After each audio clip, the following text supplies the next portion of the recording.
Hello and welcome to another episode of Sports and Songs Podcast, episode number 40 of season 7. Andy, tonight's the sports edition. We're going to talk some baseball. How are you? Good. Basically, let's just get right at the elephant in the room. We're talking the town ball tournament today, period. So, baseball, yes, we're not going to talk about the pros. We're not going to talk about this, that, there thing. We're not going to talk about WNBA. We're not going to talk about hockey, getting excited for hockey coming up. Schedules are coming out for college and that. That's going to have to wait till after Labor Day, boys and girls. It's town ball tournament time. Yeah, today's August 17th, 2026. Last night was the bracket reveal show for the state of Minnesota town ball tournament. Class A, Class B, Class C. Single elimination tournament. They had over 5,000 views. They had over, was it 2,000 at a time maybe watching? At one time, there were over 2,000 people watching, yeah. Yeah. That's becoming a huge And then Cheetah came out with that jacket, and they all left. Yes. The streaming numbers did go down. The Spotted Cat was there. A lot of love, though, from the Crow River for the Class B. They had Nate Jackson on from St. Bonnie and Pat Cheetah on from Watertown. Both Crow River teams. St. Bonnie wasn't even in the tournament, and they had two guests on talking the whole time. So very good overview, good brackets. The brackets have been released. St. Bonnie had 3 or 4 pitchers drafted, so they're kind of a lot of pitchers drafted. The drafts are done; those were completed. We're going to talk a lot about town ball tonight. That thing was yesterday. Great showing. What I also saw on the Twitter, Andy, was a lot of teams posting their watch party. Teams are doing watch parties now, either at restaurants or bars, at a local picnic shelter, at a background, at a garage. They are hanging out, doing that. Like you say, they know they're in the tournament or not, but you the just watch want party to see who you're playing, what location, and what time. That's really the new things. But we had a good time. We were at the lab last night. Yeah, last night we were at the lab. The boys up there again. Thank you for the invite. Thank you for hosting and having us there. Good times to everybody there. We got to hang out with the Watertown Red Devils team that showed up. Pizzas were ordered and whatnot. So good time up there. Thanks again for letting us share your space. That was fun. Now let's start off with a trivia question, Andy. That's not town ball related. Yeah, still baseball though. Still baseball. What was George Brett's average on this day in 1980? His batting average on this day. Remember, this was the year that he was flirting with 400. George Brett, 1980, he was flirting with 400. What was his average on this day back in 1980? That's the trivia question. We'll get back to the answer. Not taken away from his feet. If you look back at that, he was fighting injuries and missed a lot of games that year, too. Yeah, it doesn't get talked about much, but that was huge. All right, here we go. This is us. There's the logo. New Prague, Shakopee Jordan. Chaska's helping out that first weekend, too. And those of us here at Sports and Songs, as you know, we are here to educate. Unlike last night's show, the alphabet was created for a reason, so we're going to use the alphabet in order. Only we're going to reverse order. We're going to start with C. Okay, class. I like it. And a lot of people went through a lot of effort to come up with an alphabet. Let's use it. Yeah, I like it. I like going. I don't like jumping around. It's the OCD in me too. I got to do it in order. Okay, here's the first top part of your bracket. Got the Cubs and the Martins playing in Shakopee on Saturday the 22nd, 4 p.m. The numbers you see on the side there for those watching, that's the section or region or district, whatever class they were from. So there you go. So Quamba and Fairmont. Then you got Cold Springs and Aiken. In the second game, no first round buys for anyone here in C. You make it, you play that first day. Richmond Royals and the Orioles, Leavenworth Orioles playing in Chaska, 11 a.m. on Sunday, right after church. And then Cologne and Morris. I'm going to spill it right now. Cologne's my pick to win this for C.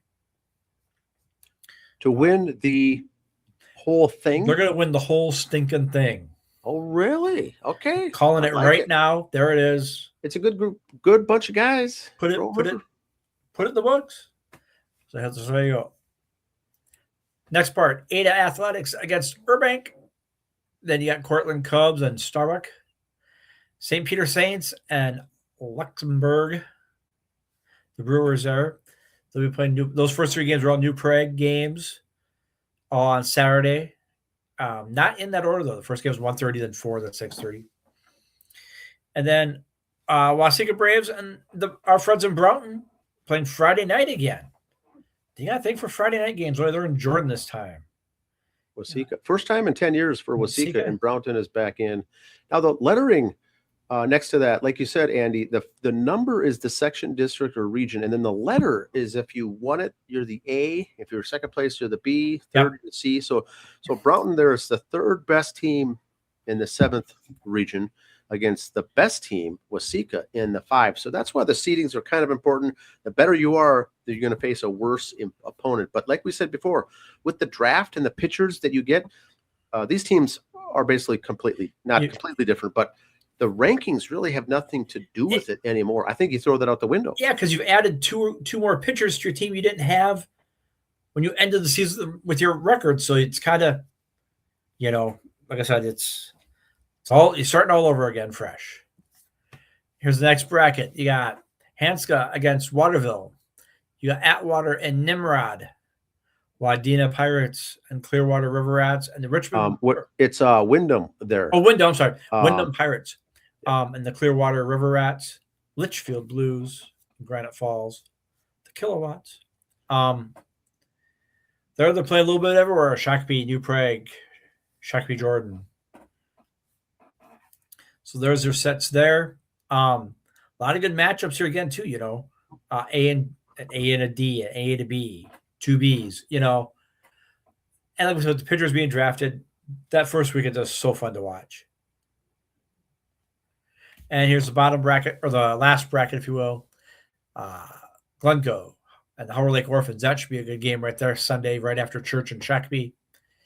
New York Mills Millers, New Prague Orioles, like we talked about the other day. That should be a good matchup also. The Brewers and the Saints and the Redbirds. Piers and Alrosa, and then Dumont and Laverne. Those games are in New Prague. Both days there. A lot of good games. This bottom bracket's going to be tough. I think.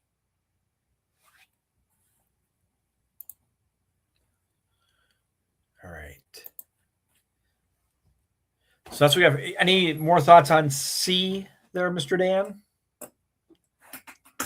The only thing I had is if you go back to that, I think the second from the last one, a listener brought up that, Hanska there at the top was for much of the season the number 1 team in Class C. And then Wyndham, I think, ended at 1 or was 1 or 2 the whole time as well. So those two are in the same, I would say the same quadrant. To the top 1 and 2 are both in the top bucket, so they could face each other in the quarterfinals, I think, or even the semifinals. So that's really a 1 versus a 2 team. Wyndham against Hanska if they were to reach that level. That's the only thing I've heard as far as matchups. But like I say, with the pitching, with the draft, who knows? They're already good teams. These guys are even going to be better yet. All right. So here we go to B. Try not to play favorites here on the Bs as we announce them. Just so bear with us. Whoa, I got excited there. There we go. All right. Now here you see first round buys for section or region winners. So you got Princeton and Union Hill. They'll face Delano the following weekend. And then you got Red Wing Aces, the Buckman Billy Goats. The winner of that will face the St. Martin Martins the next weekend. That first game, Union Hill playing in New Prague. D, so they were the 4th team to make it out of 3. Doesn't mean they were bad, just they were finished 4th in the tournament. So the ranking means a little something, but not really either. So now keep in mind, Andy, you're going to know this, but I'm not sure if the listeners will. Delano was a state champion last year, Class B. They won the whole thing, but they used for pitching. They used Jackson Hunter, rode him through the tournament onto the finals. He was named MVP. He was a Watertown Red Devil draftee, and they rode him. Now, Watertown made the state, so Jackson Hunter is going to be with Watertown naturally. But does that mean Delano is worse or not as good? No, because the player they didn't have last year was Max Otto. their Right. top pitcher, was not even on the team last year. Right. Longtime Delano guy took the year off to play ball in Wisconsin. He's now back this year. And like you said, with the draft, you're going to get a couple more additional players as well. And but boy, they're still going to be tough. Delano's got the bats though too. I mean, oh yes, they put up 6 or 8 runs in that championship game last year. They got the sticks to do it. It's nice to have good pitching if the sticks aren't there that day. Yeah, so that's our top of the 4 brackets there.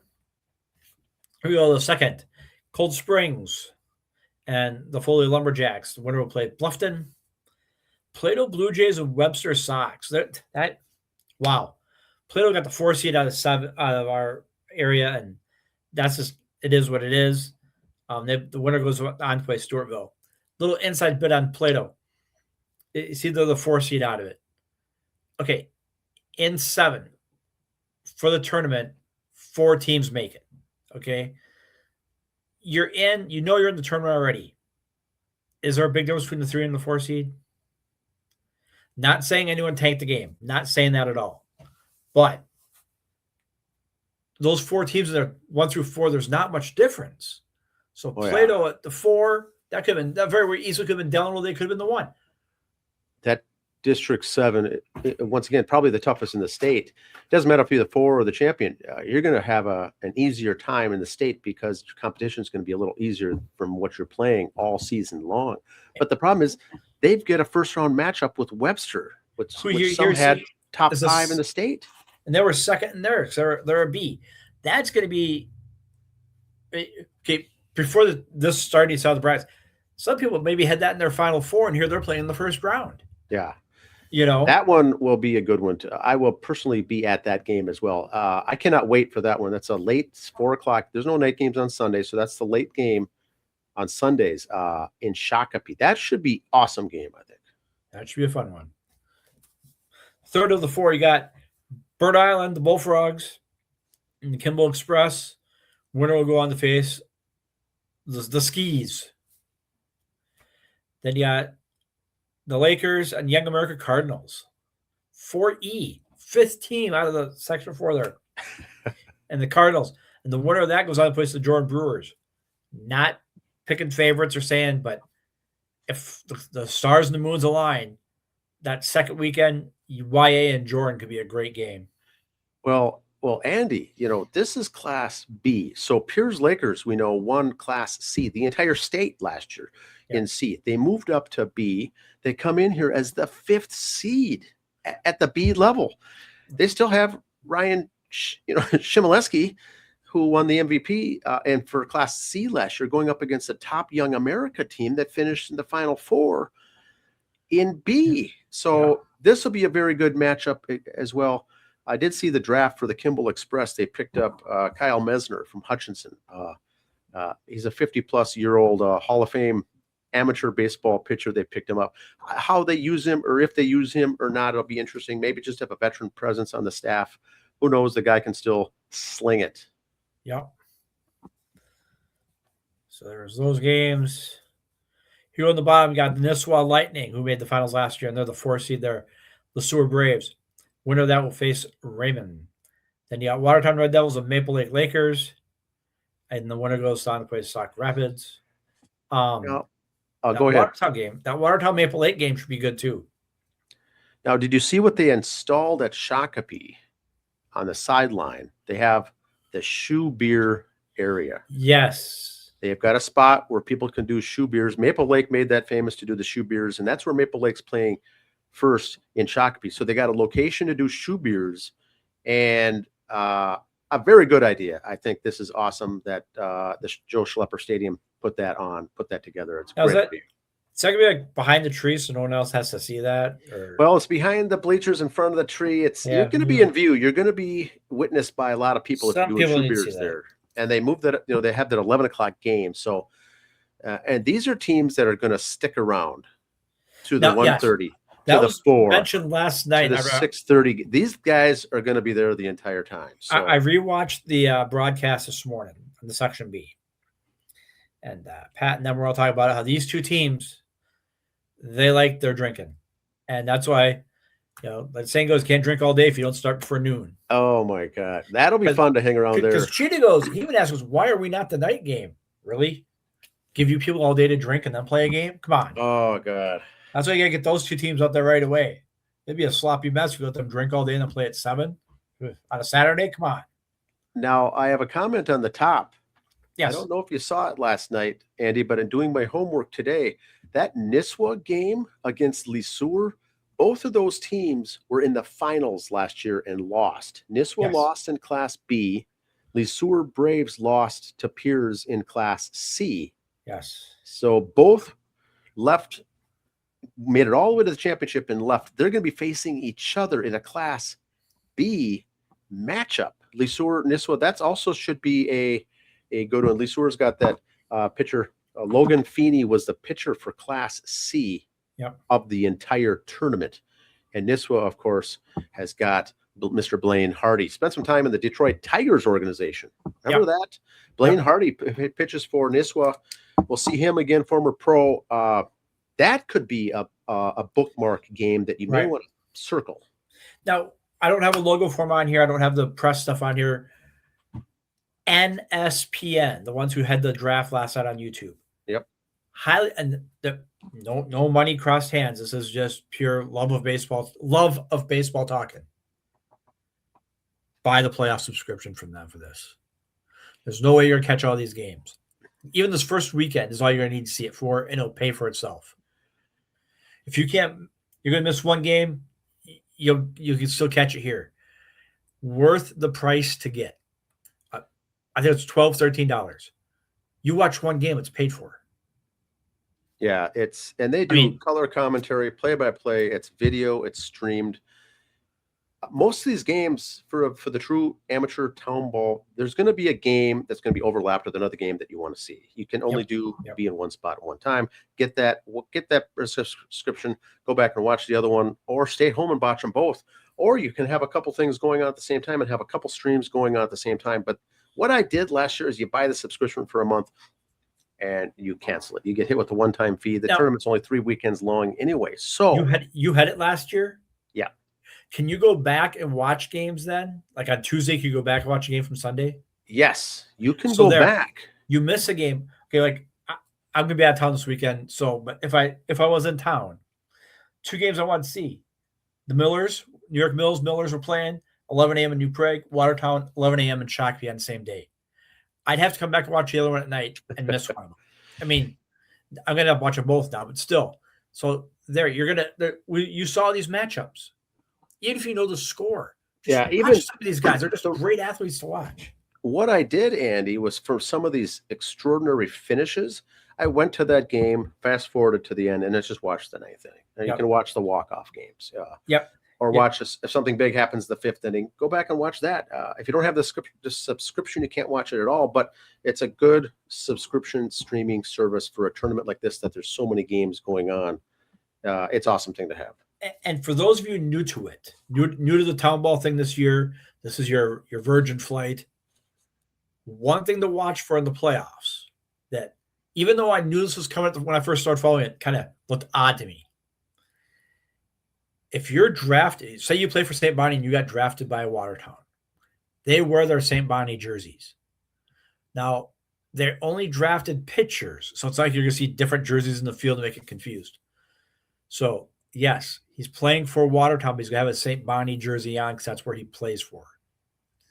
Just so you know that when you come out there, you don't have to go, what number is my friend going to have? I know he's going to have his shirt on, you'll know. So a team may have 2 number 12s or 3 number 12s, depending on what they got. But, that's okay. They let that slide. It's not a big deal like, oh, no, we already got number 12. Can't draft him. They don't care about that. Now, Andy, what we saw last year also, the teams come down from outstate. They come for the tournament. They bring both jerseys, the home, the away. Yep. And home team will pick their jersey. Then the opposing team will pick, if they wear the light, they'll wear the dark. Many times for teams that have just the one jersey, or they may have not forgotten to brought the other jersey with. This is town ball. There will be a couple instances during the 3 weeks that 2 teams will be out there in dark blue uniforms. You can't tell them apart. That's just going to typically happen. Dark Hopefully blue, it wasn't, but life goes on. Yeah, it's there will be instances like that. For the most part, it doesn't happen, but there are exceptions all the time. Yep, yep, and it happens, especially in the smaller towns. Maybe they only got the one jersey. There was a miscommunication somewhere in there, whatever. Worse things have happened. Don't let that ruin your weekend. Go watch some. I like the regular. I like a regular season game. These guys are giving 110%. A, it's the playoffs. B, this is why you're here. C, it's kind of like that fantasy football league you're in at church where it's just for bragging rights. Okay,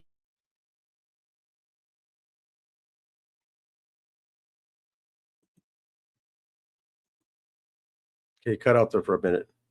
I think. Say that again. there we are. You beat your buddy in a game. You got all winter long to ride him about that. Hey, we beat you. So when here's another free plug. When you're at the lab practicing all winter long, getting back over stuff, you could rib your buddies how, hey, remember we beat you in the state tournament? Haha, See how that works, Pat? You drop a friend's business name. Oh my. Wow. But yes, it is. The bragging rights is huge. A lot of these guys know each other. The other teams know each other. It's a pretty tight-knit network community. It's great for bragging rights and giving each other crap. You've known each other through high school and you've moved. You maybe played college ball together somewhere, or just from playing town ball the last 10 years together, you know each other. Golf, work, you married his sister, or whatever. These guys, we all know each other. They all know each other. So that's what's kind of fun about it too, is that friendly rivalry kicking in on it. It's a good time. It's a good time. So that's our town ball. That's our preview here for the upcoming weekend number 1. It goes 3 weekends long. It's single elimination. You lose, you're done. These are 9-inning games. They have, is it 2 or 3 umps? 2 umps at each of these games? I think it was 3 when you get to the final weekend, but finals is 3. It is top flight, fun, top caliber baseball. Good stuff. We got a trivia answer, Andy. Yeah. Oh, you know what? We haven't done A yet. Oh, whoa. We got so excited on the other stuff here. Holy cow. Yes. Let's get Let me the get glasses back on. my other stuff here. Holy buckets. I got all excited with that. I totally spaced it, Andy. I closed my screen here. Wow. I apologize. Apologize, Ayers. I got some notes on this A, by the way. I figured you would. That's why we kind of got so excited to talk about more B stuff there. And all righty. Yeah, is that looking good there? Look at that. Look at this. Looking good. A. Let's hit their brackets. Got Champlain Park and the Shakopee Indians hosting that first game at home on Friday night. Winner will play Elko. Then Hibbing coming down, playing Northwest Orioles. Winner plays the St. Anthony Hogs. Second part, the Mud Hens and the Hops, St. Paul Hops. The winner of that will play Baseball 365 the next weekend. Then the bottom of that part is the Chaska Cubs and Air Freight. And the winner goes on to face Coon Rapids. The Burnsville Bobcats and the Elk River Lumberjacks. Winners will go on to face Max Industrial Warriors. New Ulm Brewers and the Minnetonka Monarchs. Winner goes on to face the St. Paul Mudhens. The bottom bracket, they got Forest Lake Brewers and the Minneapolis Cobras against the Sartell Muskies. Stockman's Irish and the Rochester Royals against the St. Patrick Irish. Well, the winner will face the St. Patrick Irish. Now, I got one question, Dan, before we get down to the breakdown of these teams. They all got their cities and their names here, except you got Air Freight, Baseball 365, Max Industrial Warriors. Why do some of these areas have non-towns listed? Here's what I think. Now, Baseball 365 is a company name, a company sponsored. So that company, they're based in Eden Prairie. And Eden Prairie doesn't have a team, and I don't think has ever had an amateur baseball team. Eden Prairie, as big as they are. But Baseball 365, I think, plays their home games there. It's a company sponsoring it. They want the naming rights, so to say. They want the advertising and the promotion. Max Industrial Strength, another company that used to be the Minneapolis Warriors. I think that was also Lions. That was the Lions pub team, I think. Yep. So And instead of going so by the Ian Prairie, Baseball 365, let's go with Baseball 365. it's just that's the name of the company. And so when they sign up, that's the way they want their name presented. But they use Ian and Prairie listed. as their town for their points and everything. They else. just, Okay. yep, they just switched, I think, a year or two ago, but they were Bloomington, I think. But they are now Eden Prairie. And there's a couple teams like that is not a team, not a city or a town or a village. It's a company name. So it gets confusing. I get that they want to sponsor it and whatnot, and the teams that play for them probably don't care. But in a tournament like this, you want to know where they're coming from. You want to kind of get a ballpark of where they are, where they're from. Not necessarily you don't care who's sponsoring them. So it does cause some confusion. Now, Andy, the last thing I was going to do, bring up one of those brackets. Doesn't matter which one. We already mentioned the district, section, region, and the numbering and the lettering. Yep. Each of these teams for the entire tournament has the letter H after them as well. That's the home team win parentheses, large, uppercase H. I'll get to a tournament, I'll get to the game, and teams will be like, I can't wait to play, but I just don't know, who's home or who's the away team or what team's going to bat first. You hear that in the crowd a lot. What team's going to bat first? I'm here to watch my nephew. Well, the H is listed for all the games, regardless of who's in it. They've already gone through and put the home and away team. Yeah, if you look way down here, like the bracket we got up now, that even the semifinals are, that bottom team is going to be the home team. Yeah, and it's not who's better, who's worse. It's essentially a coin flip, but they've done it for you already. So you already know at the championship game or the semifinals, you get there early. If you're watching there to see your nephew play, he's a leadoff hitter, and they're the away team. You've got to get there because they will be batting first. Home teams are already set up, so you already know who's going to be in the field. But for the listeners that don't know that, there are helpful hints by looking at this bracket that give you a little insight. The rest of folks like us are going to know this anyway, but you never know. Like you say, we're here to educate on some of those small things. They do give you cheat codes on each of these. Look at the bracket we're looking at now. Rochester makes it up here. They'd be the home team against Sartell, who obviously was the better seed, better record. They won their conference. But Rochester would be the home team. The bottom team in that bracket is the home team. So yeah, so it does get to be interesting as the bracket goes along. There's no reshuffling. They're not, flipping a coin. Reseeded or anything else. No. There's no reseeding. The home teams are set up all the way through the system. So you already know that. That's one less thing to think about or worry about for each of these games then as well. But yeah, you could have a team that's, 20 and 15 playing home against a team that's, 30 and 0. Yep. That could happen. And that's what I have heard in the fans and the audience sometimes raising some of those questions. Yep. Well, very good. A will be a answer. tournament. It will be, B and C are going to draw the big crowds. Yes. A are going to draw some crowds, but that's what you get when you play for an A team. It's going to be wives and girlfriends and family. There's not going to be town fans making the drive to watch the St. Paul Hops or the Snowmen play. You're not going to have a full stadium like some of these other games in B and C. Doesn't mean it's any lesser baseball. Doesn't mean it's better. Doesn't mean it's worse. It just you'll have an easier time getting a seat in a Class A game than B or C, where they will be packed full to the gills. All right, George Brett on this day. What was his batting average on this day in 1980? I think it was a lot. For some reason, number 4016 in my head. Yes. I think he did get a little higher than that at some points, but 401 was the last time he was above 400 for the season. And then he finished, 390? But this was August 17th. What's the leading batting average right now, Andy, in the major leagues? I bet you I can count on one hand the number of guys batting 300. There's not many. Both leagues. So, yeah. So imagine in the year 1980, Brett is hitting 401, and he went 4 for 4 that day. End of the day, went to bed batting 401 in the major leagues in mid-August. That is unreal. Right. That's the answer. Hope you got it right. Leave your comments below, everybody, if you have any questions or comments or predictions or anything we got wrong. We'll look forward to next week's show. More time. Let us know. Leave your comments below who you think is going to win, CBNA. We'll bring that up next week. So we're going to go through our brackets ourselves this week. If you want to fill out the whole sheet and email it to us, great. Love to see it. You just want to give us your final four in each one or who's going to win it, great. We will post ours probably Friday afternoon before the first games are played, just to be fair. We'll post our Final Four for each class, and then, championship game winner type of thing. If you want your name to be posted with us, wait till our post goes up on Facebook or Twitter and leave yours in the comments below. That would be awesome. Fun time of year. Hope to see you out at the ballpark. Talk to you later. Bye.